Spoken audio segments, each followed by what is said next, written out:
Copy और pen रखिएगा, मेरे साथ प्रश्नों को सॉल्व करिएगा।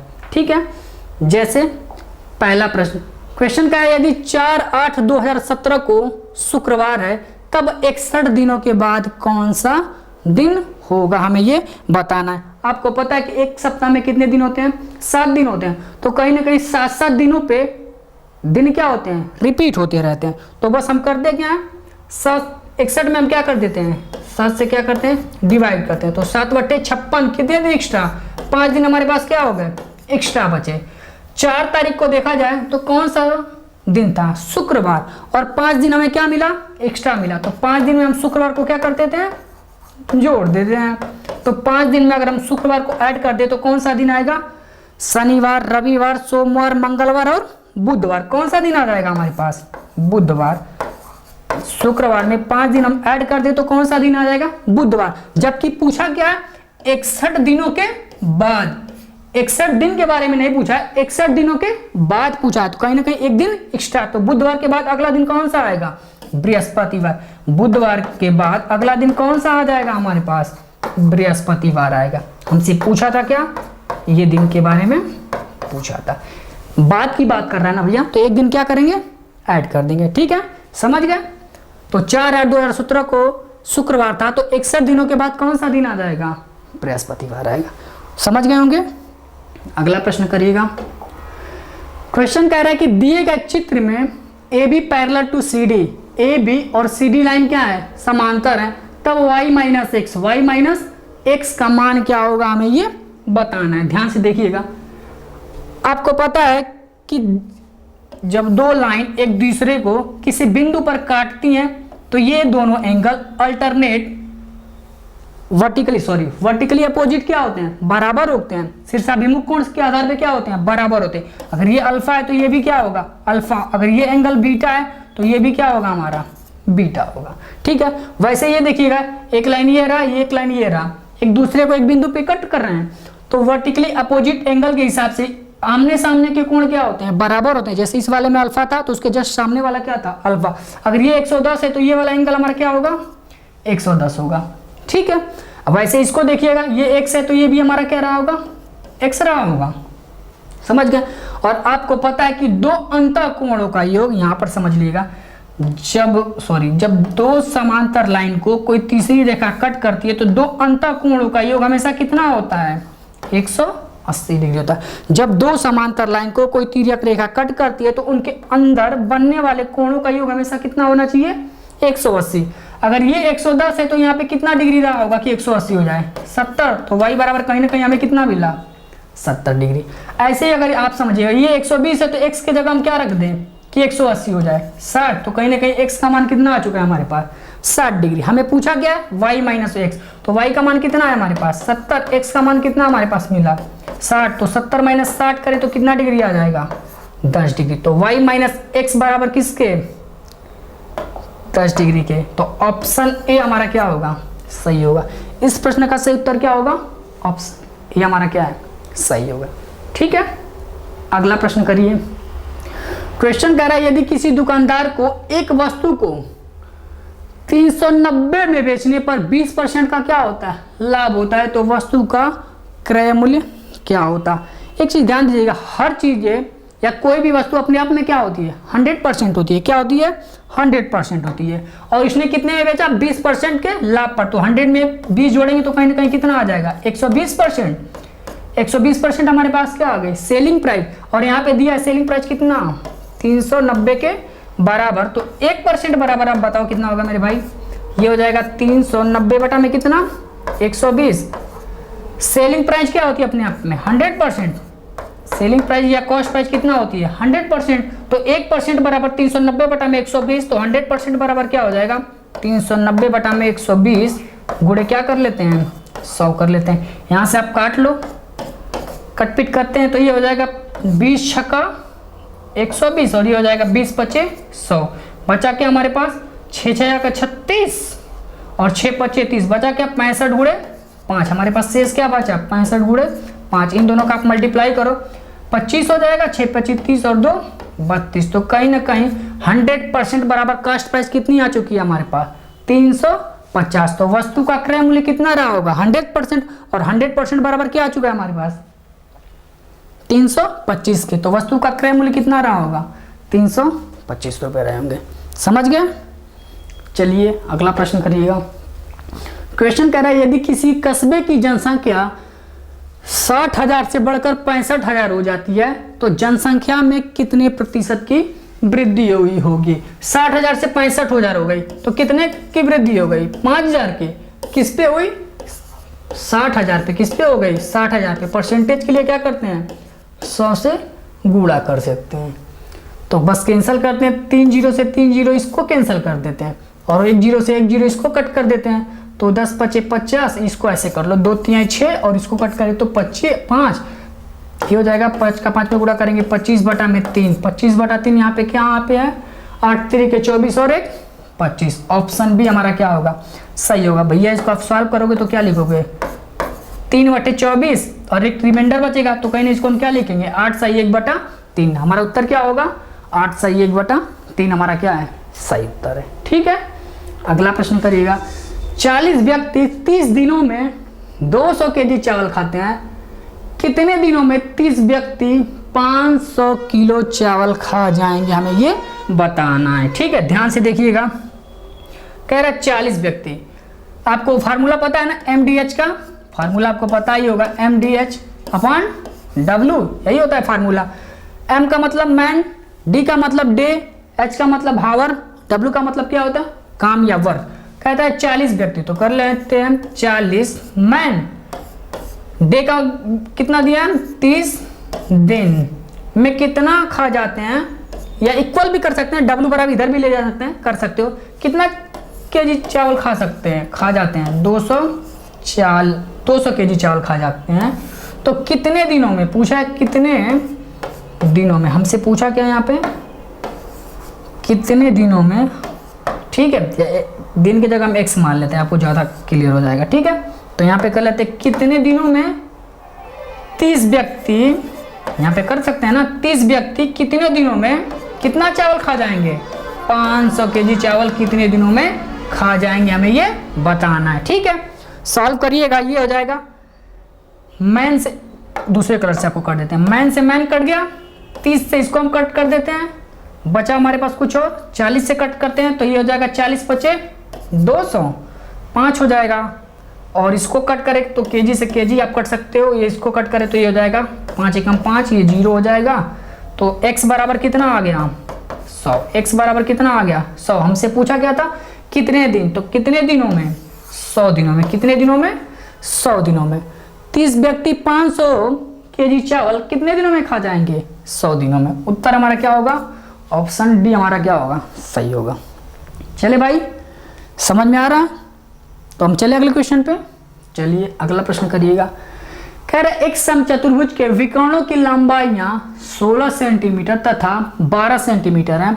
समचतुर्भुज की क्या हमें बतानी है, भुजा बतानी है। हमें क्या बतानी है, समचतुर्भुज की भुजा बतानी है। ठीक है, समचतुर्भुज का पहला मैं एक फिगर आपको बना के दिखा देते हैं। कुछ इस टाइप से हमारा क्या होता है समचतुर्भुज है। समचतुर्भुज का मतलब होता है जिसकी ऐसा चतुर्भुज जिसकी चारों भुजाएं क्या हो बराबर हो। ठीक है, तो कह रहा है बड़े वाले विकर्ण की लंबाई कितनी दी गई है 16, तो बड़े वाले विकर्ण की लंबाई हमें कितना मिला 16। छोटे वाले विकर्ण की लंबाई कितना दिया गया है 12। आपको पता है कि समचतुर्भुज में, ये समचतुर्भुज में विकर्ण जहां पर मिलते हैं वहां से विकर्ण आपस में दो बराबर बराबर भागों में क्या हो जाते हैं बढ़ जाते हैं। ये दो बराबर बराबर भागों में बढ़ जाएंगे। यदि मान लीजिए बड़े विकर्ण की लंबाई 16 रही होगी तो ये कितना रहा होगा 8, और ये भी कितना रहा होगा 8। वैसे ये भी दो बराबर भागों में बढ़ जाएंगे, ये भी क्या हो जाएंगे दो बराबर भागों में बढ़ जाएंगे। तो कितना है हमारे पास 12, तो ये हो जाएगा 6, और ये भी कितना रहा होगा 6 सेंटीमीटर रहे होंगे। ठीक है, इसको आप दूसरा समझ मत जाइएगा, ये कितना है हमारे पास, इसको हम दूसरे कलर से, ये 8 8 में बटे हैं ना, इसको आप ध्यान से देखिएगा भाई, ये तो आप दूसरा समझ जाओगे। आप इसको थोड़ा सा कर देते हैं। ठीक है, ये कितना हो जाएगा हमारा 8, और ये भी हमारा कितना रहा होगा ट्रिपलेट जानते होंगे, ये 6 है ये 8 है तो ये कितना होगा 10 रहा होगा, ये भी 10। और समचतुर्भुज में चारों भुजाएं क्या होती है बराबर होती है, ये 10 ये 10, तो ये भी क्या होगा 10। हमसे पूछा क्या समचतुर्भुज की भुजा बतानी है। तो समचतुर्भुज की एक भुजा देखा जाए तो 10, तो सारे भुजा 10। परिधि पूछता तो क्या करते, इन सबको क्या, परिमाप पूछता तो इन सबको क्या कर देते, ऐड कर देते। क्षेत्रफल पूछता तो क्या करते, विकर्णों का गुणनफल कर देते। लेकिन हमसे पूछा क्या, सिर्फ भुजा। तो देखा जाए तो भुजा की लंबाई कितनी आ चुकी है हमारे पास, 10 सेंटीमीटर। भुजा की लंबाई कितना आ चुका है, 10 सेंटीमीटर। किसी भैया को समझ में नहीं आया होगा तो एक सेकेंड इसको हम आपको करके भी दिखा देते हैं। ये कैसे सर 10 आया, देखिएगा भाई कैसे आया। आपको इतना तो क्लियर है ना, ये 2 बराबर भागों में बढ़ चुके हैं। यहाँ से 2 बराबर भागों में बढ़ चुके थे। यहाँ तक तो क्लियर है। आपको पता है जहाँ पे विकर्ण मिलते हैं वहाँ पे कितने डिग्री का एंगल बनता है, 90 डिग्री का। वहाँ पे एंगल कितने का बनता है, 90 का। और 90 के जस्ट सामने क्या होता है हमारा, कर्ण होता है। 90 के जस्ट सामने हमारा क्या होता है, कर्ण होता है। तो आप फार्मूला लगा लो कर्ण का स्क्वायर का। फार्मूला का क्या होता है, कर्ण का स्क्वायर बराबर लंब का स्क्वायर प्लस आधार का स्क्वायर। आप इस पे भी कर सकते थे। लंब मान लेते हैं 8, 8 का स्क्वायर करेंगे तो कितना होगा मेरे भैया, 64। 6 का स्क्वायर करेंगे तो कितना होगा, 36। इन दोनों को ऐड करेंगे तो कितना हो जाएगा, 100। तो देखा जाए तो कर्ण स्क्वायर बराबर किसके आ चुका है, 100 के। तो कर्ण बराबर क्या हो जाएगा, ये स्क्वायर हटेगा तो इसमें इसको किस में कन्वर्ट कर लेगा, रूट में। और रूट 100 का मान कितना होता है, 10। फिर भी कर्ण हमें कितना मिला, 10। तो कहीं ना हमसे पूछा क्या था, एक भुजा। तो ये एक भुजा कितना मिल चुका है हमें, 10 सेंटीमीटर। एक भुजा की लंबाई हमें कितना मिल गई, 10 सेंटीमीटर। एक भुजा बोले या फिर चारों ही भुजा बोले, क्योंकि समचतुर्भुज में सारी भुजाएं क्या होती हैं, बराबर होती हैं। ठीक है, हमसे पूछा था भुजा के बारे में। क्लियर है। चलिए अगले प्रश्न पे, चलिए अगला प्रश्न करिएगा। क्वेश्चन कह रहा है कि संलग्न चित्र में रेखा PAQ वृत्त को बिंदु A पर स्पर्श करते हैं। ठीक है, तथा ABCD एक चक्रीय चतुर्भुज है। ठीक है, ABCD एक चक्रीय चतुर्भुज है। हमसे पूछा क्या, यदि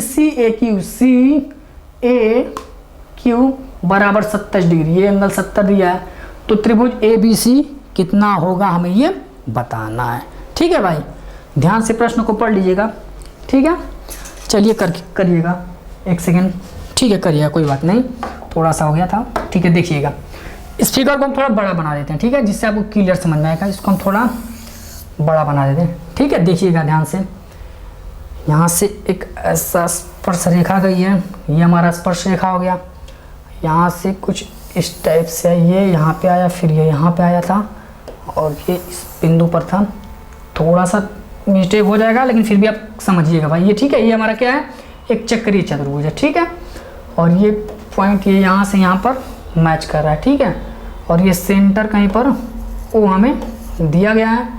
ये हमारा दिया गया क्या, D, ये हमारे पास C, ये हमारा रहा B, और ये हमारा है A, और ये हमें क्या दिया गया है, P। ठीक है, और कोई चीज़ छोटी नहीं है। चलिए ठीक है, ध्यान से देखिएगा। कह रहा CAQ हमें दिया क्या है, यहाँ पे आप फिर से देखिएगा। क्लियर, फिगर क्लियर है।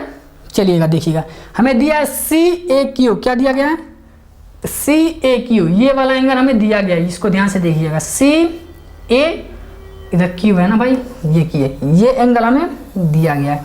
इसको स्ट्रेट लाइन है, इसको समझिएगा। ठीक है, ये एंगल हमें दिया गया है। CAQ कितना दिया गया हमें, 70 डिग्री। CAQ हमें कितना दे दिया गया है, 70 डिग्री दिया गया है। ABC पूछा है हमें, पूछा क्या है, A, B और C, ये वाला एंगल हमें पूछा है। इसको थोड़ा सा साफ कर दे। ये क्या पूछा हमें, ABC का मान पूछा, एक चीज़ बस इसको थोड़ा सा कर देते हैं भाई, जिससे क्लियर समझ में आ जाएगा। ये यहाँ पे मिल रहे थे, ये यहाँ पे मिल रहा था, और ये ऐसा टच करके जा रहा था। ठीक है, समझ गए। अब एक चीज़ ध्यान से देखिएगा, ये वाला एंगल हमें दिया गया है, कितना दिया गया हमें, 70 डिग्री। ये वाला एंगल ध्यान से देखिए, ये एंगल हमें कितना दिया गया है, 70 डिग्री दिया गया है। हमें पूछा है ABC, ये वाला एंगल हमें बताना है। ठीक है, चलिए देखिएगा। चलिए फिर से, कोई दिक्कत नहीं। आपको पता है कि एक सेंटर से, मान लीजिए सर्कल ऐसा समझिएगा, सेंटर है। ठीक है, और ये हमारा स्पर्श रेखा, इसको नीचे से थोड़ा समझिएगा। ठीक है, ये स्पर्श रेखा, अगर सेंटर से कोई लाइन अगर स्पर्श रेखा को टच करे, सेंटर से कोई लाइन क्या करे, स्पर्श रेखा को टच करे, तो यहाँ पे एंगल कितने का बनता है, 90 डिग्री का। एंगल कितने का बनता है, 90 डिग्री का। ऐसे ही यहाँ पर देखिएगा। ठीक है, यहाँ पे ये सेंटर था, ये हमारा क्या है, सेंटर है। ये हमारा क्या है, सेंटर है। सेंटर से कोई लाइन खींचते हैं। ठीक है, जो स्पर्श रेखा को क्या करे, टच करे। तो आप ध्यान से देखिएगा, ये टच किया तो ये पूरा एंगल कितने का बना, ये पूरा वाला एंगल, इस पूरे एंगल को देखिएगा कितना हुआ 90 का, कितना डिग्री का बनाता है 90। अगर आप ध्यान से देखिए ये हमारे पास कितना दिया गया, ये हमें दिया गया क्या 70, ये हमें कितना मिला है ये वाला एंगल 70, तो ये कितना बचा इस वाले एंगल को देखिएगा, ये हमें कितना मिलेगा 20, टोटल 90 था, इतना दूर हमें 70 मिल चुका है, तो ये वाला एंगल कितना होगा, इस वाले एंगल को देखिएगा, दूसरे कलर से शो कर देते हैं, इस एंगल की हम बात कर रहे हैं, तो ये वाला एंगल कितना मिलेगा 20, ये एंगल कितना का मिलेगा 20, OAC एंगल कितना मिला 20। फिर से एक चीज देखिएगा, अगर ये सेंटर से कोई लाइन परिधि को टच करे तो वो हमारा क्या होती है त्रिज्या, ऐसे एक त्रिज्या हम इधर खींच दें, ऐसे ही एक त्रिज्या हम क्या कर रहे हैं इधर खींच देते हैं यहाँ से, ठीक है, इसको हम टच करते हुए हम इधर मिला दें, तो ये भी हमारा त्रिज्या होगा, ये भी हमारी त्रिज्या होगी, क्योंकि सेंटर से लाइन ये भी परिधि को टच करती है, सेंटर से ये भी लाइन हमको क्या कर रही है परिधि को टच कर रही है, ठीक है। और एक थियरी आप जानते होंगे कि एक त्रिभुज है, कोई सा भी त्रिभुज आप मान लो, अगर इसकी दो भुजाएं बराबर हैं तो इनके आमने सामने के, इसके सामने के कोण और इनके सामने के कोण क्या होते हैं बराबर होते हैं, इसके सामने x है तो इसके भी सामने क्या होगा x होगा, क्यों, क्योंकि ये दोनों भुजाएं क्या है बराबर हो गए। किसी भी त्रिभुज में यदि दो भुजाएं बराबर हैं तो उनके आमने सामने के कोण भी क्या होते हैं बराबर होते हैं। यही रूल आप यहाँ पे अप्लाई करो। आप ये एंगल देखिएगा, ये वाली भुजा बराबर, ये भी भुजा बराबर, क्योंकि दोनों ही त्रिज्या हैं, दोनों त्रिज्या तो दोनों बराबर होंगे, तो इनके आमने सामने के कोण भी क्या होंगे बराबर होंगे। यदि ये 20 है, इसके सामने जस्ट ये 20 है, तो इस वाले एंगल के सामने ये भी क्या रहा होगा मेरे भैया 20 रहा होगा। यदि इसके जस्ट सामने इस वाले, एक सेकंड फिर से समझिएगा, इस वाले एंगल के सामने जस्ट 20 है, तो ऐसे इस वाले जस्ट एंगल के सामने क्या होगा 20 रहा होगा। और आपको पता है कि त्रिभुज, ये वाला त्रिभुज देखिएगा, ये वाला COA में देखिएगा, आपको पता है त्रिभुज के तीनों अंतःकोणों का योग कितना होता है 180। अगर ये 20 है, ये 20 है, तो 40 ऐसे ही हो गए, तो बचा कितना, ये वाला एंगल कितना होगा आप बताओ 140, तभी तो त्रिभुज के तीनों अंतःकोणों का योग कितना होगा 180 होगा। क्लियर है। तो ये हमारा कितना एंगल रहा होगा 140 डिग्री। ये वाला एंगल कितना होगा हमें मिला 140 डिग्री। क्लियर है। और एक चीज ध्यान से देखिएगा कि वृत्त में, किसी भी वृत्त में केंद्र पर बना कोण परिधि पर बने कोण का क्या होता है दूना होता है। किसी भी वृत्त में केंद्र पर बना कोण, केंद्र पर ये कोण बना है ना, तो केंद्र पर बना कोण परिधि पर बने कोण का क्या होता है दोगुना होता है। परिधि पर बने कोण का क्या होता है दोगुना होता है। अगर ये 140 है तो ये एंगल कितना रहा होगा 70। ये एंगल कितना हो जाएगा, ये एंगल कितना रहा होगा 70। समझ गए। फिर से सुनिएगा, किसी भी वृत्त में केंद्र पर बना कोण परिधि पर बने कोण का क्या होता है दूना होता है। और ये 140 है तो ये कितना हो रहा होगा 70 रहा होगा। अब आ जाइए सवाल में ABCD, हमें पूछा ABC, हमें पूछा क्या ABC, ये एंगल हमें बताना है ना, हमें एंगल कौन सा बताना है ये। आपको पता है एक चक्रीय चतुर्भुज है ना, देखिएगा BCDA क्या है हमारा एक चक्रीय चतुर्भुज है। और चक्रीय चतुर्भुज में आमने सामने के कोण क्या होते हैं बराबर होते हैं। चक्रीय चतुर्भुज आपको बहुत सारे भाई को समझ में नहीं आ रहा होगा चक्रीय चतुर्भुज क्या था। चक्रीय चतुर्भुज का मतलब होता है एक ऐसा चतुर्भुज जिसके चारों शीर्ष क्या हो वृत्त की परिधि को टच करते हो। एक ऐसा चतुर्भुज जो वृत्त की परिधि को टच करते हो, ऐसे चतुर्भुज को हम लोग क्या बोलते हैं चक्रीय चतुर्भुज। तो ये देखिएगा BCDA हमारा क्या है चक्रीय चतुर्भुज है। और चक्रीय चतुर्भुज में आमने सामने के कोण क्या होते हैं बराबर। एक आमने सामने के कोणों का योग, आमने सामने, ध्यान से सुनिएगा, आमने सामने के कोणों का योग कितना होना चाहिए 180 डिग्री। किसी भी अगर मान लो कोई भी वृत्त के अंदर अगर आपका चक्रीय चतुर्भुज है तो उनके आमने सामने के कोणों का योग कितना होना चाहिए 180 डिग्री। अगर ये 10 है तो ये कितना होगा 170। अगर ये 60 है तो ये कितना होगा 120। क्लियर है। चलिएगा, अगर ये 70 है, ये देखिएगा ये हमारा चक्रीय चतुर्भुज है ना BCDA। अगर ये 70 तो इसके जस्ट सामने वाला एंगल कितना होगा मेरे भैया 110। पक्का 110 होगा, क्योंकि चक्रीय चतुर्भुज में आमने सामने के कोणों का योग कितना होना चाहिए 180 डिग्री होना चाहिए। अगर ये 70 है तो ये कितना होगा 110 डिग्री होगा। तो कहीं ना कहीं ABC कितना मिल चुका है हमें 110 डिग्री। हमारा उत्तर सही कौन सा होगा 110 हमारा क्या होगा। सही होगा। ठीक है, क्लियर होगा। चलिए, हमने टाइम ज़्यादा ले लिया इस सवाल में, कोई बात नहीं, समझाने में लग गया। इस सवाल को देखिएगा, यदि पेन, क्वेश्चन कह रहा कि यदि 8 पेन का क्रय मूल्य, सॉरी भाई एक सेकेंड, हाँ पढ़िएगा, यदि 8 पेन का क्रय मूल्य 6 पेन के विक्रय मूल्य के बराबर है तो लाभ प्रतिशत क्या होगा, हमें ये बताना है। ठीक है, थोड़ा फास्ट चलते हैं। ठीक है, देखिएगा 8 पेन का क्या दिया गया, हमें क्रय मूल्य किसके बराबर दिया गया, 8 पेन का क्रय मूल्य, इसको मल्टीप्लाई कर दीजिएगा। 8 पेन का क्रय मूल्य 6 पेन के सेलिंग प्राइस के क्या है, बराबर है, तो लाभ प्रतिशत हम यहाँ से कर लेते हैं सीपी, एसपी को हम इधर भेज लेते हैं, तो ये हो जाएगा सीपी अपन एसपी बराबर किसके, 6/8, कैंसिल कर लेते हैं इसको, 2 3 6, 2 चौका 8, सीपी हमें कितना मिला 3, एसपी हमें कितना मिला 4। 3 की चीज खरीद कर हम 3 की खरीद के हमने कितने में बेचा, 4 में, तो लाभ कितने का हुआ, 1 का। किस पे लाभ हुआ, 3 पे। प्रतिशत के लिए हम क्या कर देते हैं, 100 से गुणा, और 100/3 का मतलब क्या होता है, 33 सही 1/3%। 100 में आप भाग देंगे 3 से तो क्या आएगा, 33 सही 1/3 आएगा। तो इस प्रश्न का सही उत्तर क्या होगा, ऑप्शन सी हमारा क्या होगा, सही होगा। इस प्रश्न का सही उत्तर क्या होगा, ऑप्शन नंबर सी हमारा क्या है, सही है। अगला क्वेश्चन, निम्न में से कौन सा परिमेय संख्या 3/5 और 4/5 के मध्य नहीं आती है, मतलब इनके बाहर होगी, वो कौन सी संख्या। ठीक है, 3/5 को जब हम सॉल्व करेंगे तो क्या लिखेंगे, 0.6, 5 6 30, ये हो जाएगा 0.6, 5/40, ये हो जाएगा 0.8। कहीं ना कहीं इन दोनों के क्या होने चाहिए, बाहर होना चाहिए।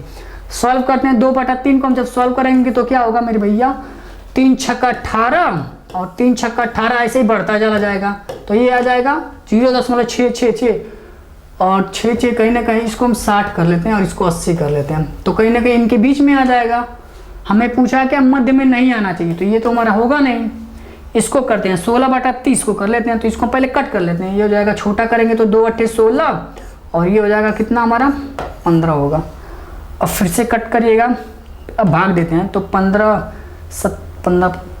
15 25 75, ये हो जाएगा 15 25 75, 5 गया तो 15 3 45, 0.53 आएगा। ठीक है, और 0.53 इससे पीछे आएगा, तो कहीं ना कहीं ऑप्शन डी हमारा क्या होगा, सही होगा। 0.53 0.60 के पीछे आएगा ना, हमसे पूछा क्या, इनके बीच में कौन सा नहीं आएगा, तो कहीं ना कहीं 0.53 इनके पीछे आएगा, बीच में नहीं आएगा। समझ गए। अगला प्रश्न करिएगा, यदि 3 पेन 2 पेंसिल और 4 रबड़ का मूल्य दिया है क्या 92, 8 पेंसिल और 16 रबड़ का मूल्य 68 है, तब 24 पेन का मूल्य क्या होगा, हमें ये बताना है। चलिए देखिएगा, हमें क्या दिया गया, 3 पेन दिया गया है, छोटा छोटा लिख देंगे। ठीक है, 3 पेन है प्लस 2 क्या दी गई है, 3 पेन दिया गया है, 2 पेंसिल दिया गया और 4 हम क्या खरीदे, रबड़ खरीद रहे हैं। क्या खरीदे हमने, रबड़ खरीदे। ठीक है, कितना चुकाना पड़ा हमें, 92 रुपये चुकाना पड़ा। तो कह रहा 8 पेंसिल और 16 रबड़ हमने, और फिर क्या खरीदा था, 8 पेंसिल खरीदा और हमने क्या खरीदा था, 16 रबड़ हमने खरीदे। कितना रुपए हमने चुकाए, 68 रुपये चुका दिए। करेक्ट, 24 पेन का मूल्य क्या होगा, हमें ये बताना है। 8 पेंसिल 16 रबड़, यहाँ पे दिया है 2 पेंसिल 4 रबड़।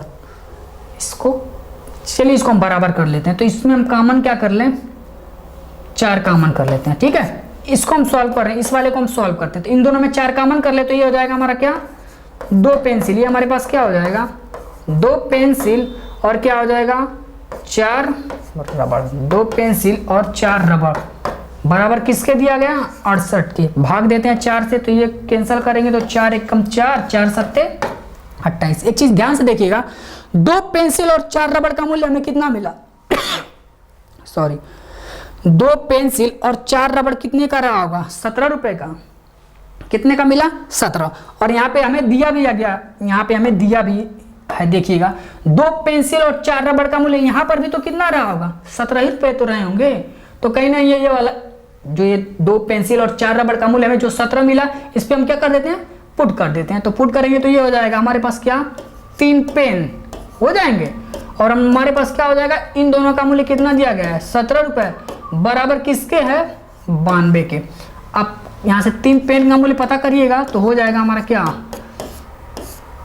92 माइनस 17 करेंगे तो 5 और 7, 8 माइनस 1 7 हो जाएगा 75। तो 3 पेन, 1 पेन का मूल्य यहाँ से हम पता कर लेते हैं। तो 1 पेन का मूल्य कितना हो जाएगा, 25 तिहाई 75। 1 पेन का मूल्य हमें कितना मिला, 25 रुपए। 1 पेन का मूल्य हमें मिला 25 रुपए। हमें खरीदने कितने हम पेन थे, 24। तो हम कर लेते हैं क्या, 25 गुणे 24 कर लेते हैं। सॉल्व करिएगा, 25 दूना के 25 गुणे 20 करेंगे तो 500 और 25 चौक का 100 और 100 जोड़ देंगे तो ये हो जाएगा कितना, 600 रुपए। तो कहीं ना कहीं 24 पेन का मूल्य हमें कितना मिला, 600 रुपए मिले। 24 पेन का मूल्य हमें कितना मिला, 600 रुपए मिला। ठीक है, क्लियर है भैया। चलिए अगले प्रश्न पे। चलिए अगला प्रश्न देखिएगा, कह रहा हम एक त्रिभुज की रचना नहीं कर सकते हैं यदि हमें दिया गया है। एक चीज आप ध्यान रखिएगा, ऐसे सवालों को सिमिलरिटी से भी हम बता सकते हैं, मतलब कोई रूल नहीं है लेकिन हम फिर भी आपको बता देते हैं। सिमिलर जैसे होता है ना, आपने सर्वांशम पढ़ा होगा, इसका रूल क्या होता है, सास आस और क्या होता है 555। आप इसी रूल पे कर लीजिएगा। इस रूल पे सवाल लगेगा नहीं, लेकिन हमने ट्रिक बताया कि कब कोई त्रिभुज बन सकता है। कब बनेगा, साइड का मतलब होता है भुजा, एंगल का मतलब होता है कोण, साइड का मतलब क्या होता है भुजा। कहीं ना कहीं देखा जाए तो सारे में साइड दिया है, फिर हम बोल सकते हैं या सब में हमें क्या मिला है, भुजा। कहीं ना कहीं यदि त्रिभुज का निर्माण करना है तो कहीं ना कहीं हमें भुजा क्या होनी चाहिए, पता होनी चाहिए। अब हम इसमें देखते हैं, एक भुजा इसमें दी गई है, इसमें 3 भुजाएं दी गई हैं, इसमें भुजा दिया नहीं गया, इसमें भुजा दिया गया। तो कहीं ना कहीं एक त्रिभुज की रचना नहीं कर सकते। कब नहीं कर सकते हैं, जब सिर्फ तीनों कोण दिए हों तो हम त्रिभुज की रचना नहीं कर सकते। त्रिभुज की रचना कब कर सकते हैं, कम से कम त्रिभुज की रचना करने के लिए कम से कम कितने भुजाएं होनी चाहिए, एक भुजा तो होनी ही चाहिए, तभी त्रिभुज का निर्माण होगा, नहीं तो फिर त्रिभुज का निर्माण नहीं होगा। समझ गए होंगे, हमने बस समझाया, ये रूल नहीं होता, बस हमने ट्रिक लगाकर आपको क्या कर दिया है, समझा दिया। ठीक है, चलिए अगला प्रश्न करिएगा। क्वेश्चन कह रहा है यदि किसी आयताकार भूखंड की लंबाई और चौड़ाई में क्रमशः 50% तथा 20% की क्या हो गई है, वृद्धि कर दी जाए तो इसका क्षेत्रफल कितना बढ़ जाएगा, हमें ये बताना है। चलिए देखिए, 50% का मतलब क्या होता है भैया, 50% का मतलब हमने कई बार बताया, इसका मतलब क्या होता है 1/2। 20% का मतलब क्या होता है आप बताओ, 20% का मतलब होता है 1/5। नीचे हमारी क्या होती है, वास्तविक चीज होती है। तो स्टार्ट हम इसको लिख लेते हैं, स्टार्ट में हमारा ये रहा होगा और एंड में हमारा ये रहा होगा। इसको सही से कर लीजिएगा। ठीक है, स्टार्टिंग में हमारा लंबाई कितनी रही होगी, 2, 50% बढ़ गया तो 2 से कितना हो चुका है, 3। हमारे पास स्टार्टिंग में लंबाई कितनी थी, 2 रही होगी, कितना बढ़ गई, 1 बढ़ गई, तो 2 से कितना हो गई, 3 हो गई। फिर कह रहा है चौड़ाई भी क्या हो गई, बढ़ गई, तो 5 से कितना हो गई, 6 हो गई। चौड़ाई भी कितना हो गई, 5 से क्या हो गया हमारे पास, 6 हो गया। ठीक है, फिर अगला देखिएगा, कह रहा है 1 सेकेंड भाई, थोड़ा सा बस 1 सेकेंड थोड़ा की। चलिए ठीक है, देखिए 2 से बढ़कर 1 3 हो गई, 5 से बढ़कर कितना हो गई, 6 हो गई। तो हम पहले पता कर लेते हैं कि क्षेत्रफल पहले कितना रहेगा, 5 दूना के 10। पहले क्षेत्रफल कितना था, 10, 6 का 18। बाद में क्षेत्रफल कितना मिला हमें, 18। बाद में हमें क्षेत्रफल कितना मिला, 18 मिला। कितना मिल गया हमें, इसको हम यहाँ पे कर लेते हैं, समझ गई है। पहले था तो इसका क्षेत्रफल में के बारे में पूछा था, पहले क्षेत्रफल था 10, स्टार्टिंग में कितना था 10, बढ़कर कितना हो गया 18। तो कितना बढ़ा, अब देखो इसको कैंसिल कर लो, पहले था 10 बढ़कर हो चुका 18, 10 से बढ़ा 18, कैंसिल कर लो इसे, 2 बचे 10 और 2 9 18। यहाँ पर भी आप काट सकते थे, 5 9 यहाँ पर भी आएगा। तो स्टार्टिंग में कितना था 5, बढ़कर कितना हो गया 9। तो कहीं नहीं, 5 से बढ़कर कितना हुआ 9। देखते हैं, 5 से कम 5, 5 और 1 6, ये तो होगा नहीं, 5 से बढ़कर 6 हो रहा है। इसको देखते हैं, 5 से कम 5, 5 4 9, 5 से बढ़कर कितना हो गया 9। भैया इसको लिख सकते हो ना आप, 9/5, 5 से बढ़कर कितना हो गया 9 हो गया। ऑप्शन ए हमारा क्या है, सही है। ठीक है, उम्मीद है समझ रहे होंगे। चलिए अगला प्रश्न पढ़िएगा, कह रहा है सामान्य मनुष्य के शरीर का ताप 37 डिग्री सेल्सियस है, फारेनहाइट पैमाने में यह ताप कितना होगा हमें ये बताना है। आपको वैसे भी पता है 37 डिग्री सेल्सियस फारेनहाइट में किसके बराबर होता है, 98.6 डिग्री फारेनहाइट के क्या होता है, बराबर होता है। लेकिन फिर भी हम मैथ का सवाल है, करके दिखा देते हैं। तो इसके लिए एक फार्मूला क्या होता है, सेल्सियस से फारेनहाइट में कन्वर्ट करने के लिए ये होता है C-0, C का मतलब होगा सेल्सियस, -0 बटा में क्या 5 बराबर होता है F-32, F का मतलब होता है फारेनहाइट, F-32 बटा में 9। ये हमारा क्या होता है, सेल्सियस से फारेनहाइट में बदलने के लिए क्या होता है, एक फार्मूला होता है। ठीक है, इसे आप नोट कर लीजिएगा। बस इस पे वैल्यू आप ले जाके क्या कर दो, पुट कर दो। तो सेल्सियस की जगह क्या रखेंगे 37, तो ये हो जाएगा 37 - 0 बटा में 5 हो जाएगा। ठीक है, F के फारेनहाइट में बदलना तो F को रहने देते हैं, -32 बटा में क्या 9 कर लेते हैं। इसको आप सॉल्व करिएगा तो ये हो जाएगा 37 - 0 37 ही होगा। तो यहाँ से हम रब कर दे, 37 - 0 क्या हो जाएगा भैया 37 ही होगा ना, तो इसको हम रब कर देते हैं जिससे एक लाइन बच जाएगा। अब इसको करिएगा, 9 का 7 में गुणा करेंगे तो 3 और 9 3 27 और 6 33, तो ये हो जाएगा 333 बराबर किसके होगा, 5 का F में गुणा करेंगे तो कितना हो जाएगा भाई 5F - 32 का 5 में गुणा, 5 दूना के 10, 5 ये 15 और 1 16, 160 हो जाएगा। ये माइनस है, इधर आएगा तो क्या होगा प्लस हो जाएगा। तो 300 और 160 जोड़ेंगे तो 460 और 460 में 33 जोड़ेंगे तो 493, कितना हो जाएगा 493। 5F बराबर कितना आ चुका है 493 आ चुका है। हमें बताना F का मान बताना है, तो F की वैल्यू यहाँ से हम सॉल्व कर देंगे तो क्या हो जाएगा आप बताओ। कट करते हैं 5 से इसको, तो 5 सारे को कट किए हमने, 5 बटे 40 नहीं, 1 सेकेंड भाई, 5 9 45 कर लेते हैं ना। ये हो जाएगा क्या 5 में 5 9 45 और उधर हो जाएगा 43, तो फिर कर लेते हैं 5 बटे 40 और 5 6 का 30, 98.6 डिग्री। तो कहीं नहीं फारेनहाइट में कितना आ चुका है हमारे पास 98.6 डिग्री फारेनहाइट आ चुका है। हमारा राइट आंसर कौन सा होगा 98.6 डिग्री फारेनहाइट। समझ गए। वैसे आपको भी पता होगा कि 37 डिग्री सेल्सियस बराबर किसके होता है 98.6 फारेनहाइट के, लेकिन हमने मैथ में था इसलिए हमने क्या किया सूत्र के माध्यम से आपको बता दिया। ठीक है, इसको आप याद रखिएगा। अगला प्रश्न करिएगा, कह रहा 1 का स्क्वायर प्लस 2 का square plus dot dot dot plus 9 का स्क्वायर बराबर इतना है, तो इसका मान क्या होगा हमें ये बताना है। चलिएगा देखिएगा थोड़ा, इसको हम डायरेक्ट यहीं से लिख लेते हैं। ये क्या है 0., इसको हम सॉल्व करते हैं। ठीक है, इसको आप ध्यान से देखिएगा, यहाँ से हम सॉल्व करते हैं इसको। ठीक है, ये हो जाएगा क्या, ये हम कर सकते हैं ना 11 बटा में दशमलव के नीचे एक और जितने डिजिट होते हैं उतने 0, तो ये हो जाएगा 11 बटा में 100 का होल स्क्वायर प्लस ये हो जाएगा 22 और दशमलव के नीचे एक और जितने अंक होते हैं उतने 0 बढ़ जाते हैं, ये हो जाएगा 22 का होल स्क्वायर प्लस 100 और ऐसे ही चलते रहे कहाँ तक, तो ये हो जाएगा 9 के नीचे 99 हो जाएगा भैया, दशमलव के नीचे 1 लिखते हैं और जितने अंक होते हैं उतने 0, तो ये हो जाएगा 99 बटा में 100 का क्या हो जाएगा होल स्क्वायर हो जाएगा। ठीक है, अब देखिएगा इसको थोड़ा क्लियर कर देते हैं जिससे, ठीक है सॉल्व करिएगा। एक काम करते हैं 11 बटा 100 सब में कॉमन है, हम कॉमन कर लेते हैं 11 बटा 100 क्या कर लेते हैं सब में से कॉमन कर लेते हैं, तो क्या हो जाएगा यहाँ पे हो जाएगा 1 का स्क्वायर, ये हमारा क्या हो जाएगा 2 का स्क्वायर प्लस डॉट डॉट ऐसे ही चलते रहे, तो 9 का होल स्क्वायर बराबर हो जाएगा। ठीक है, 11 बटा 100 अगर सब में से 11 बटा 100 का होल स्क्वायर सब में कॉमन कर लें तो एक बचेगा, ये बचेगा 1 का स्क्वायर, ये बचेगा 2 का स्क्वायर, ये बचेगा 3 4 5 ऐसे ही चलता चला जाएगा कहाँ तक 9 के स्क्वायर का। और आपको पता है कि 1 का स्क्वायर प्लस 2 स्क्वायर प्लस 9 का स्क्वायर बराबर कितना दिया गया है 225, तो इतनी की वैल्यू हमें क्या दे दी गई है 285, हमें इतने की वैल्यू क्या दी गई है 285। और 11 का स्क्वायर करेंगे तो कितना हो जाएगा भैया, यहाँ पे लिख देते हैं 11 का स्क्वायर कितना होता है 121 और 100 का स्क्वायर करेंगे तो कितना होगा 10,000, कितना हो जाएगा 10,000। इससे हम क्या करते हैं सॉल्व करते हैं, तो 285 गुणे 121 करेंगे तो 285 का 12 में करेंगे तो ये हो जाएगा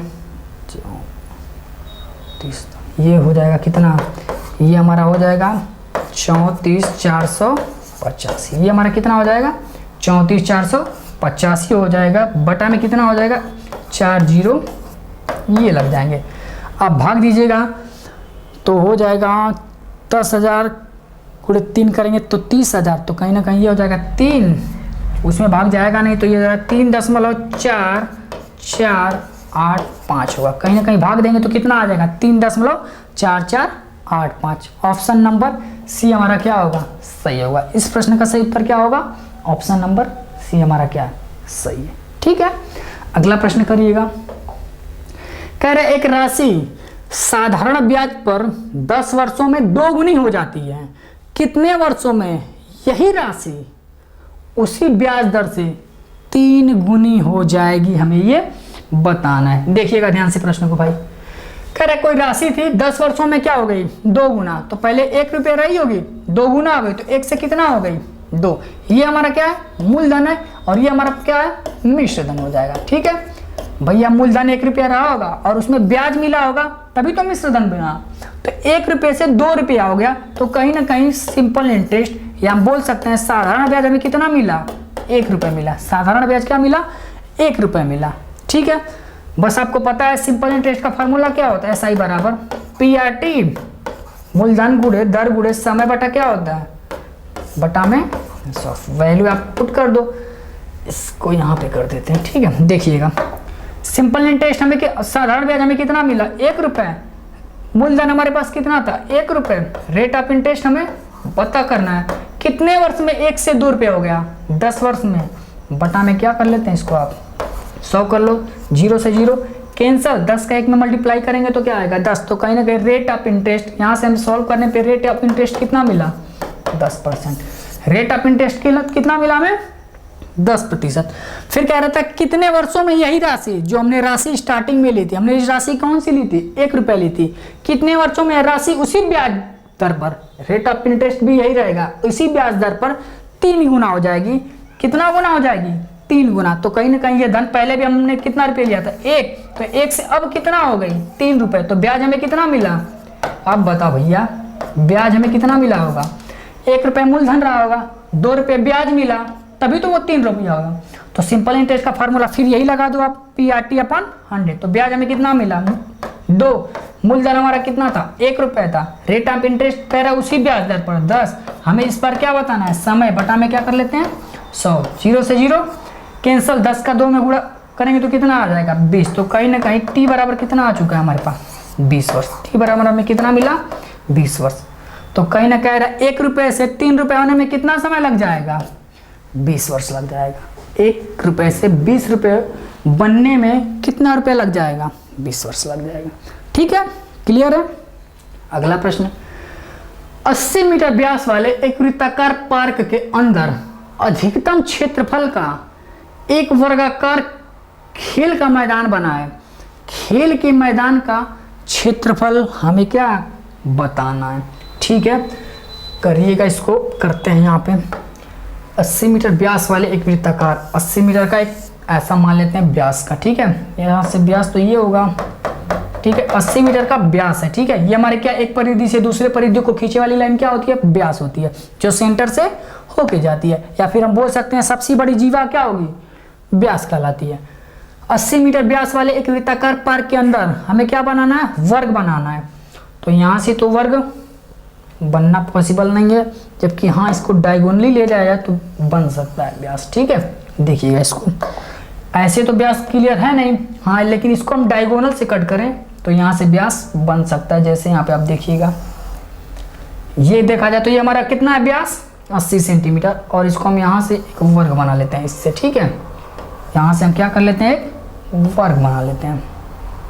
समझिएगा ये हमारा क्या है स्क्वायर है, ये आप समझिएगा क्या हमारा है स्क्वायर है। बना नहीं है सही, लेकिन ये समझिएगा एक वृत्त के अंदर क्या बनाया गया स्क्वायर बनाया गया। ठीक है, स्क्वायर की सभी भुजाएं क्या होती हैं बराबर होती है। अगर ये ए तो ये भी ए, ये भी ए, और ये हमारा क्या होगा ए होगा। आपको पता है अगर ये सारी भुजाएं ए है तो ये हमारा क्या होगा विकर्ण होगा ना भैया। ये आपको फार्मूला पता है ना, लंब का स्क्वायर प्लस आधार का स्क्वायर बराबर किसके होता है कर्ण के स्क्वायर के। तो यहाँ पे हम सॉल्व करेंगे तो ये कितना आ जाएगा a√2 आएगा। विकर्ण हमारा कितना आ जाएगा a√2 आएगा। हमें दिया क्या है विकर्ण कितना दिया गया 80। तो यहाँ पे क्वेश्चन में दिया गया क्या a√2 बराबर कितना दे दिया गया है 80 की, तो यहाँ से हम भुजा निकाल लेते हैं, तो ये हो जाएगा क्या 80 बटा में √2 होगा। क्षेत्रफल बताना है ना स्क्वायर का, आपको पता है वर्ग का एरिया का फार्मूला क्या होता है, भुजा का होल स्क्वायर क्या होता है, भुजा का होल स्क्वायर। बस आप सॉल्व करो, ए की वैल्यू ले जाके यहाँ पे पुट कर देते हैं, तो ये हो जाएगा 80 बटा में √2 इंटू 80 बटा में √2 का √2 में प्लग करेंगे तो कितना होगा 2, कितना हो जाएगा 2, तो ये कहीं ना कहीं हमारा ऐसा हो जाएगा 80 बटा में 2, इसको कैंसिल करेंगे तो 40, और 80 का 40 में गुणा करेंगे तो 8 चौका 32 और 2 जीरो पीछे लगा दो आप, तो ये हो जाएगा 32 centimetre square, 3200 metre square. Option C हमारा क्या है, सही है। इस प्रश्न का सही उत्तर क्या होगा भैया 3200 मीटर स्क्वायर। समझ गए।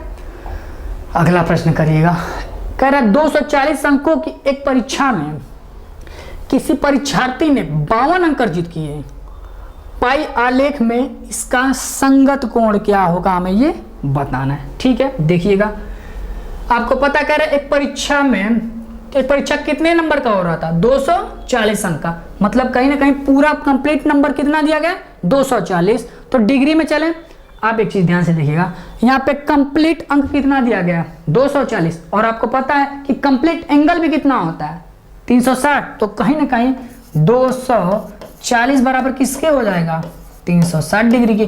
भैया ये कंप्लीट नंबर था और ये हमारा कंप्लीट एंगल है, तो एक अंक बराबर कितना हो जाएगा 360 बटा में 240 कर सकते हैं इधर। ठीक है, हमें पूछा कितना गया 52 अंक, हमें कितना पाया है 52 अंक, तो 52 अंक बराबर कितना हो जाएगा, ये हो जाएगा हमारा क्या 360 गुणे 52 बटा में कितना 240 हो जाएगा। ठीक है, कैंसिल करिएगा तो कितना हो जाएगा, इसको हम कट करते हैं, 0 से 0 कैंसिल, और 4 से कटते 4 6 का 24 और 4 9 36, और क्या होगा और कुछ कटेगा 3 से कट करते हैं, 3 दूना के 6 और ये हो जाएगा 3 3 का 9। ठीक है, 2 से फिर इसको कट कर देंगे तो ये हो जाएगा क्या 2 दूना के 4 और 2 6 का 12, 26 यहाँ कितना हो जाएगा 78, 36 18 3 दूना 6 1 7, तो कहीं ना 36 भैया यहाँ पे बचा क्या हमारा 26 गुणे 3 और 26 यहाँ कितना होता है 78 डिग्री, तो कहीं ना कहीं 240 अंक बराबर 360 के, तो 52 अंक बराबर कितना डिग्री का एंगल बनेगा 78 डिग्री का एंगल बनेगा। कितना बनेगा 78। क्लियर है भाई, चले अगले प्रश्न पे। क्लियर है तो चलिएगा अगला प्रश्न, यदि P प्रतिशत 36 हो तो P किसके बराबर होगा हमें ये बताना है। P का मतलब क्या होता है गुणा, P प्रतिशत हटाएंगे तो नीचे क्या आ जाएगा 100 बराबर किसके दिया गया 36 के, गुणा P का P में गुणा करेंगे तो क्या हो जाएगा P स्क्वायर, क्रॉस मल्टीप्लाई कर लेते हैं, 100 का 36 में गुणा करेंगे तो क्या आ जाएगा 3600 किसका स्क्वायर होता है 60 का, तो P स्क्वायर बराबर किसके हो जाएगा 60 का होल स्क्वायर, तो P बराबर कितना आ चुका है, आप यहाँ से सॉल्व करो 60, तो P बराबर कितना आ चुका है 60, तो कहीं ना कहीं P किसके बराबर होगा 60 के बराबर होगा, P किसके बराबर होगा 60 के बराबर होगा। अगला प्रश्न, यदि 23 52 बराबर 2 पे पावर x 3 गुणे y, सॉरी 2 पे पावर x गुणे 3 पे पावर y गुणे 7 पे पावर z, तब x plus Y plus Z का मान क्या होगा हमें ये बताना है। ठीक है, देखिएगा पहले हम क्या कर लेते हैं 23 52 का क्या कर लेते हैं फैक्टर कर लेते हैं, 23 52 का हम क्या कर लेते हैं फैक्टर, आप करो यहाँ से, तो ये हो जाएगा 2 1 कम 2 2 1 कम 2 2 7 14 और 2 6 का 12, तो ये हो जाएगा 2 5 10 2 8 16 और 2 8 16, इसको करेंगे 2 दूना के 4 2 9 18 2 चौका 8, फिर करते हैं 2 1 कम 2 2 चौका 8 और 2 7 14, और कोई 7 4 के बाद 3 से कटते हैं, तो 3 चौका 12 और 3 9 27, 7 से कैंसिल करेंगे 7 7 49 और फिर 7 से कट कर देंगे तो क्या आ जाएगा 7, तो कहीं ना कहीं 2 देखा जाए तो कितनी बार आया 2 आया मेरा 4 बार भाई, 3 कितना बार आया भाई 1 बार, और 7 बार 7 कितनी बार आया भाई 2 बार आया 7, बराबर किसका दिया गया किसके बराबर 2 पे पावर x x है गुणे 3 पे पावर y और गुणे 7 पे पावर z के क्या था बराबर था। इसको हम यहाँ से क्या कर लेते हैं कंपेयर कर लेते हैं, तो x ये देखिएगा 2 यहाँ पर भी है, 2 यहाँ पे, तो x बराबर कितना आ गया हमारे पास 4 के। 3 से 3 को कंपेयर करें तो y बराबर कितना मिलेगा, आप इसको देखो तो y बराबर y मिलेगा कितना 1, और z बराबर कितना मिल जाएगा 2 के। तो z बराबर कितना मिला 2 के। हमें पूछा गया था x plus Y plus Z, तीनों को जोड़ देते हैं तो 4 1 5 5 2 7, तो x plus Y plus Z का मान कितना मिल चुका है हमें 7। x plus Y plus Z का मान कितना मिला 7 मिला। क्लियर है, ठीक है। अगला प्रश्न, 100 के समभाजकों की संख्या क्या होगी, हमें ये बताना है कि 100 के समभाजकों की संख्या क्या होगी। तो इसके लिए भी कुछ रूल होते हैं, देख लो आप। पहले हम इसका क्या कर लेते हैं, फैक्टरी रूल से बताते हैं आपको। ये हो जाएगा 50, इसको करेंगे तो क्या होगा 25, और इसको कैंसिल करेंगे तो 5, और इसको कैंसिल करेंगे तो क्या आ जाएगा 1। यहाँ पे पूछा है 100 के समभाजकों की संख्या। हम पहले पता कर लेते हैं टोटल भाजकों की संख्या, सम और विषम दोनों मिलाकर कुल कितने भाजक होंगे। तो करते कैसे हैं, टोटल भाजकों निकालते हैं। हम यहाँ पे पहले क्या निकाल रहे हैं, हम टोटल कुल कितने फैक्टर हैं। टोटल निकालने के लिए क्या करेंगे, हम पहले इसको हम यहाँ पे लिख देते हैं। इसको हम लिखेंगे तो क्या लिखेंगे, 2 कितनी बार आया भाई 2 बार, 5 कितनी बार आया 2 बार। टोटल पता करने के लिए क्या करेंगे, जो भी घात में दिया होगा उस घात में एक एक हम क्या कर देंगे, जोड़ देंगे। यहाँ पे 2 पे पावर कितना था 2, तो 2 में हम 1 जोड़ेंगे तो कितना हो जाएगा 3। यहाँ पर भी पावर कितना है 2, 2 में 1 जोड़ेंगे तो कितना आ जाएगा 3, और इन दोनों का क्या कर देंगे गुणा। तो कहीं ना कहीं टोटल भाजकों की संख्या कितनी आ चुकी है हमारे पास 9। टोटल भाजकों की संख्या कितनी मिली हमें 9। अब यहाँ पे देखिएगा विषम का पता कर लेते हैं। यहाँ पे विषम संख्या कौन सी है 5। भैया सम 2 तो हमारा क्या होता है सम होता है, 5 हमारा क्या होता है विषम होता है। तो हम विषम निकाल लेते हैं। तो विषम यहाँ पर देखा जाए तो 5 था ना भाई, यहाँ पे देखिएगा विषम हमारा क्या है 5 है, 5 पे पावर क्या है 2। अब हमें क्या कर पता करना है भाजकों की संख्या। तो कहीं ना कहीं जो विषम संख्या है ना उस पर जो पावर लगा उसमें भी हम क्या कर लेते हैं एक क्या कर देते हैं जोड़ देते हैं। जैसे यहाँ पे हमने 1 जोड़ा था वैसे हम इसमें भी क्या करते हैं 1 जोड़ देते हैं। तो विषम संख्या पे पावर कितना आया था तो 2 में 1 जोड़ देते हैं। तो टोटल विषम भाजकों की संख्या कितना मिल गई 3। विषम भाजकों की संख्या कितनी मिली 3। टोटल हमारे पास 9 था, टोटल हमारे पास 9 था जिसमें से विषम क्या है, विषम भाजकों की संख्या क्या है 3 है। तो सम क्या आ रहे होंगे 9 - 3 करेंगे तो 6 आ जाएगा। तो देखा जाए तो सम भाजकों की संख्या कितनी मिली, तो करेंगे क्या टोटल माइनस कर लेंगे भैया, पता कर लेंगे ना। टोटल पता है तो टोटल में से विषम घटा देंगे तो सम नहीं आ जाएगा। तो बस टोटल माइनस कर लेते हैं। तो 9 - 3 बराबर किसके आ जाएगा 6 के। तो विषम भाजकों की सम भाजकों की संख्या कितनी मिल चुकी है हमें 6 मिल चुकी है। देखा जाए तो सम भाजकों की संख्या कितनी होगी 6 होगी। क्लियर है। पहले क्या करेंगे हम टोटल पता करेंगे। टोटल पता करने के लिए क्या करेंगे घात में 1 1 जोड़ के सबका गुणा कर देंगे, टोटल आ जाएगा। फिर पता किसको करेंगे विषम के बारे में। तो विषम अंक को लेंगे और उस पर पावर देखेंगे, पावर में 1 जोड़ देंगे। तो 2 था विषम पे पावर, 1 जोड़ दिए तो कितना आ गया 3। तो विषम पावर में मिल चुका।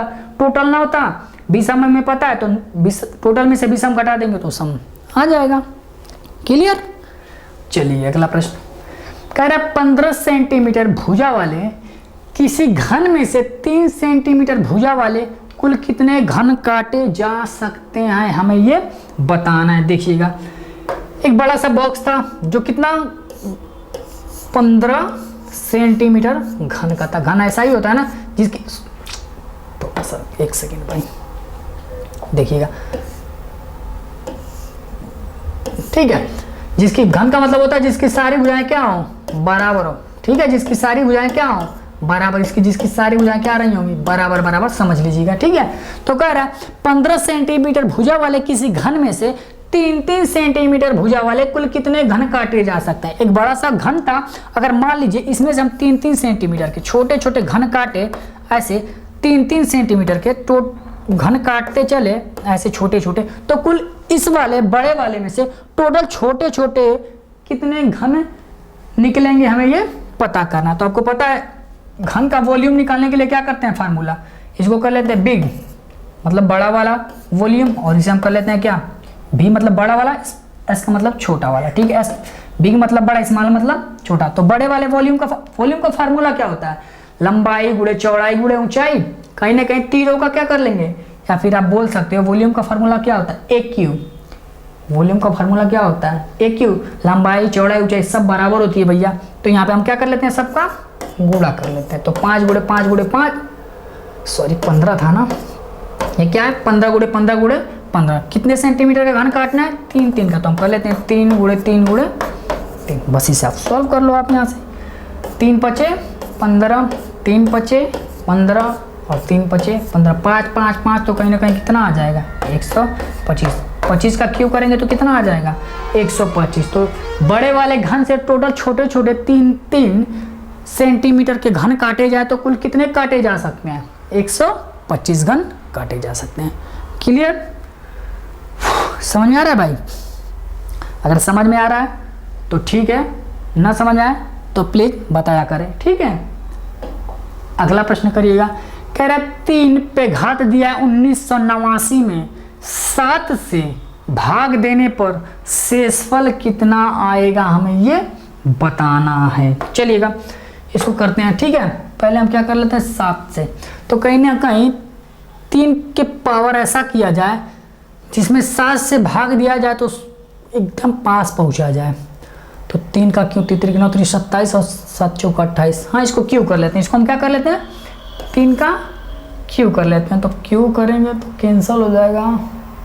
चलिए इसको हम कर देते हैं, ऐसे भी करिएगा, देखिएगा डायरेक्ट देखिएगा। इसको हम कर लेते हैं, इसको हम लिख सकते हैं ना 3 पे पावर 3 और पूरे पे पावर क्या लिख सकते हैं 3 6 का 18 और 3 6 का 18 3 3 9। इसको हम लिख सकते हैं ऐसे, इस वाले को हम ऐसे लिख सकते हैं भैया 3 पे पावर 3। 3 पे पावर 3 का मतलब कितना होता है 27 भैया। 3 पे पावर 3 का मतलब क्या होता है 27 और ये हो जाएगा 27 पे पावर कितना 6 6 3 बटा में। इसको हम कर लेते हैं, किससे भाग देना था 7 से।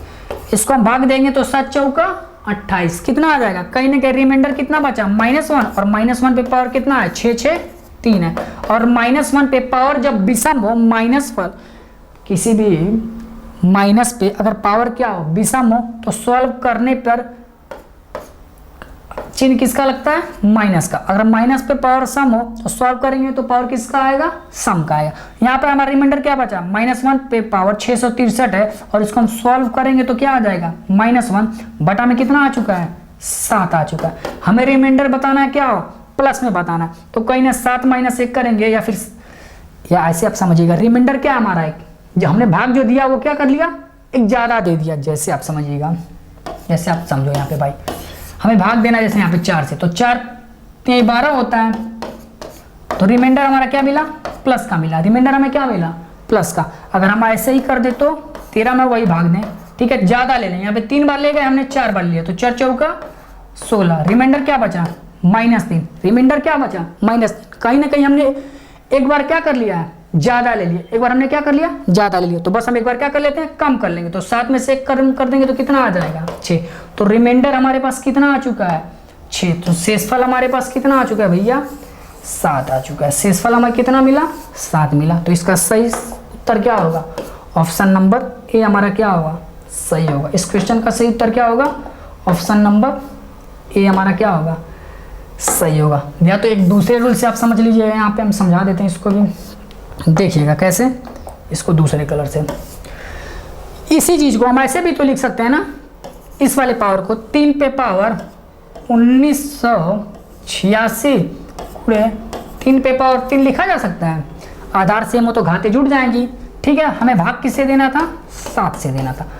अब देखिएगा इसको हम कर लेते हैं, फिर 3 पे पावर क्यूब कर लेते हैं। क्यूब करेंगे तो ये क्या हो जाएगा 3 6 का 18 3 6 का 18 3 2 के 6 और इसको करेंगे तो 3 का क्यूब कितना हो जाएगा 27 बटा में 7 होगा भैया।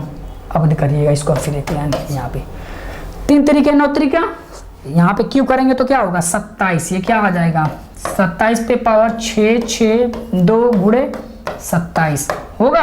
हमें भाग देना है किससे 27 से, अरे सॉरी भाग किससे देना था 7 से ना। हमें भाग किससे देना है 7 से देना है, ठीक है भाई। तो हम भाग देते हैं यहाँ किससे 7 से। यहाँ पे हम काटे तो 7 चौका 28, यहाँ पे हम कट करेंगे तो 7 चौका 28, फिर भी क्या आ जाएगा इसको हम यहाँ पे कर देते हैं थोड़ा सा ऊपर, इसको हम ऊपर कर रहे हैं, ठीक है ध्यान से देखिएगा। तो ये हो जाएगा 7 चौका 28, तो ये हो जाएगा -1। एक बार एक्स्ट्रा ले लेते हैं तो ये हो जाएगा -1, मिक्स हो जा रहा है ना, एक सेकेंड भाई, सॉरी। ठीक है, देखिए दूसरे कलर से हम कर देते हैं जिससे आपको समझ में आ जाएगा। 7 से 27 में भाग देंगे तो 7 चौका 28, रिमाइंडर क्या बचा, निगेटिव का 1 और उस पर पावर क्या बचा 6 6 2, और इसको हम भाग दे तो 7 का 21, यहाँ पे भाग देंगे तो क्या आ जाएगा, इसको हम रहने देते हैं या भाग ही देते हैं। यहाँ पे देखिएगा 7 चौका 28, रिमाइंडर क्या बचा -1 पे पावर 6 6 2, और इसको हम भाग देंगे गुणे में तो 7 चौक 7 का 21, तो रिमाइंडर क्या बचा 6, रिमाइंडर क्या बचेगा 6। सॉल्व करेंगे तो माइनस पे पावर सम हो तो वैल्यू क्या होगी 1, और 1 का गुणे 6 करेंगे तो कितना आ जाएगा 6, तो कहीं ना कहीं रिमाइंडर क्या आ जाएगा 6, कहीं ना कहीं रिमाइंडर हमारा क्या आएगा 6 आ जाएगा। आप ऐसे भी करेंगे तो भी रिमाइंडर 6 आएगा। हमने टिक कहाँ लगा दिया भैया, 6 होगा ना, रिमाइंडर हमारा क्या आएगा 6 आएगा। आप ऐसे भी सॉल्व करेंगे तो भी रिमाइंडर क्या आएगा 6 आएगा, आप ऐसे भी करेंगे तो रिमाइंडर क्या आएगा 6 आएगा। क्लियर है? चलिए अगला प्रश्न करिए। अगला प्रश्न करिएगा, एक बहुभुज के अंतःकोणों का योग कितना दिया गया है 12160 दिया है बहुभुज के भुजाओं की संख्या। आपको पता है कि अंतःकोणों का योग का फार्मूला क्या होता है 180 n-2 बराबर कितना दिया गया है 2160, तो n-2 बराबर कितना हो जाएगा आप बताओ। ये हो जाएगा भैया कितना 2160 बटा में कितना 180। आप कैंसिल करो यहाँ से 0 से 0 कैंसिल, 9 दूना के 18 और इसको कैंसिल करेंगे तो 9 दूना के 18, 3 इधर तो 9 चौका 36, तो 24 का आधा कितना आ जाएगा, कट करेंगे तो कितना आ जाएगा 12, और ये माइनस से उधर जाएगा तो प्लस हो जाएगा, तो कहीं ना कहीं n बराबर कितना आ चुका है 14। तो भुजाओं की टोटल देखा जाए तो संख्या कितना मिला 14, टोटल भुजाओं की संख्या कितनी मिली 14 मिली। ठीक है, अगला सबसे छोटा ऋणोत्तर मतलब ऋण को छोड़कर अभाज्य पूर्णांक कौन सा होगा जो कि सबसे छोटा होगा। 0 तो होता नहीं, 1 होता नहीं, अभाज्य संख्याओं का मतलब जिसके कम से कम 2 फैक्टर हो, 1 का 1 ही होगा, 3 का 2 होगा, लेकिन दोनों अभाज्य संख्याएं हैं, लेकिन छोटा पूछा है। ठीक है, तो कौन सा होगा 2 होगा। पूछता हमसे सबसे छोटी सम अभाज्य संख्या तो 2, सबसे छोटी विषम अभाज्य संख्या तब मारते क्या आंसर 3। ठीक है, लेकिन हमसे पूछा सबसे छोटा, तो सबसे छोटा क्या होगा 2 होगा। ठीक है, अगला करिएगा, सॉल्व करिएगा इसको। ठीक है, क्लास लंबी हो जा रही भाई। ठीक है, थोड़ा फास्ट करते हैं। हम करते क्या है, सबको पहले जो बाहर इसको जो सही में इसको हम आगे लिख लेते हैं। तो 1 ये हो जाएगा +11 +1 1 1 प्लस 1 1 1 1, और बच्चे पे हमारे पास बचे क्या आधा आधा आधा आधा को जोड़ेंगे तो ये हो जाएगा half half half half half, अरे 1/2 1/2 1 हो जाएंगे, और 1/1/2 जोड़ेंगे तो क्या हो जाएंगे 1 हो जाएंगे। 1 1 कितना हो जाएगा मेरे भाई 2, ये हो जाएगा 2। सबको आप ऐड कर लो, ऐड करेंगे तो कितना आ जाएगा 1 2 3 और 3 और 2 5। इकाइयाँ क्या आ रहा है 5, सही है ना भाई। हाफ हाफ 1 1 2 2 3 4 5 6 आएगा ना भाई। देखिएगा इकाई अंक से ही हम कर लेते हैं इसको सॉल्व।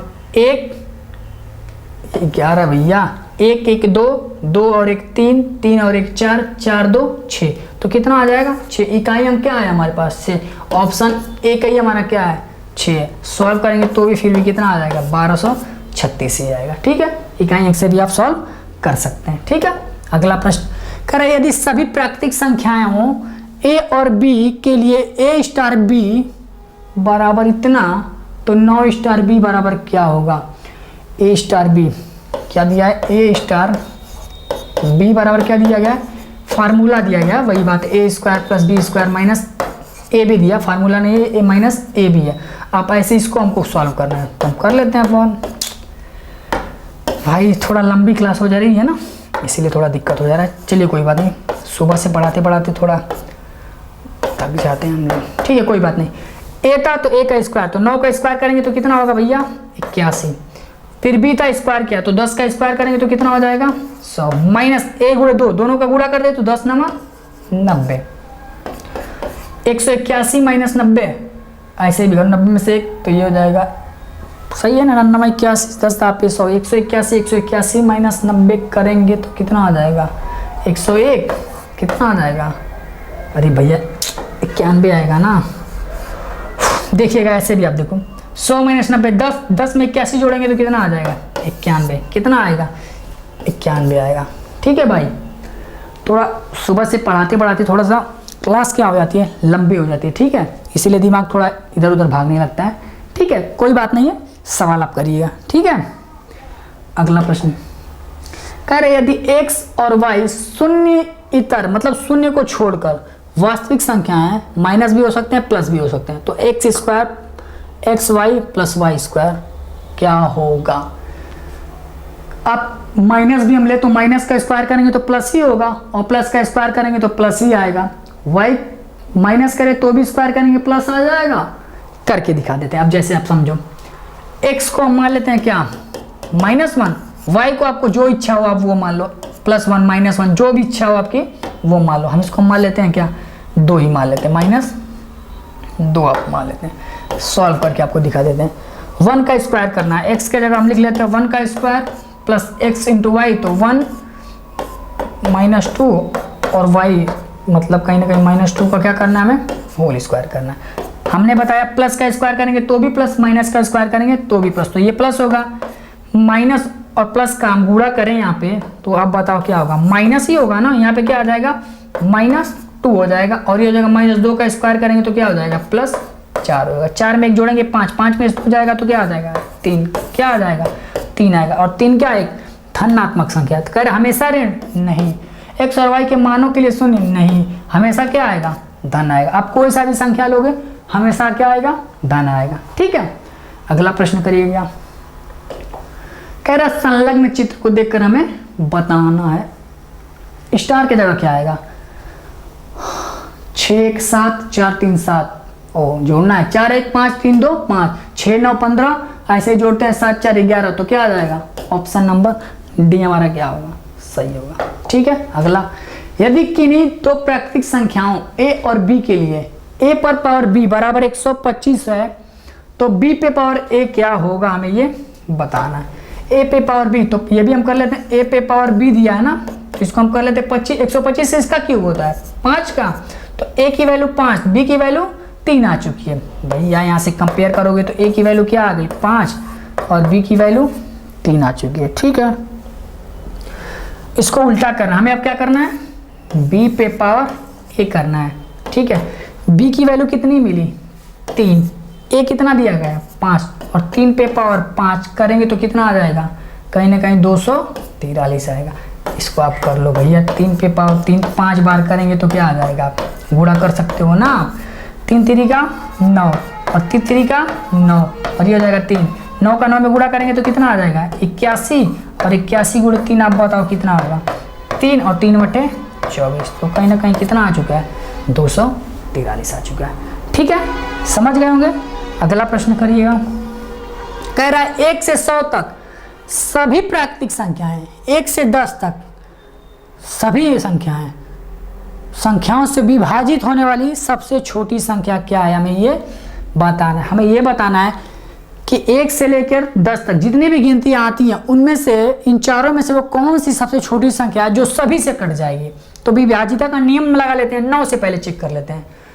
5 4 9 ये कट सकता है, 5 5 10 और 2 12, ये भी नहीं होगा, ये भी नहीं होगा, ये भी नहीं होगा, ऑप्शन ए हम डायरेक्ट कर सकते हैं, ठीक है। विभाजिता का नियम 9 से क्या काटता है, यही कहता है ना कि यदि सभी डिजिट का सम करने पर, सभी डिजिट को हम पहले क्या करेंगे सम करेंगे, फिर उसमें हम 9 से डिवाइड करेंगे, यदि वो डिजिट 9 या फिर हम बोल सकते हैं यदि सभी डिजिट का जो सम होगा वो 9 से कट जाए तो वो संख्या भी क्या होती है 9 से कट जाती है। आप देखिएगा 5 4 9 सम किए तो क्या है, डिजिट का सम किए तो 9 9 9 से कटता है, तो कहीं ना कहीं ये संख्या भी 9 से कट जाएगी और बाकी सभी नहीं कटेंगे। ऑप्शन ए हमारा क्या होगा सही होगा, ठीक है। धन्यवाद।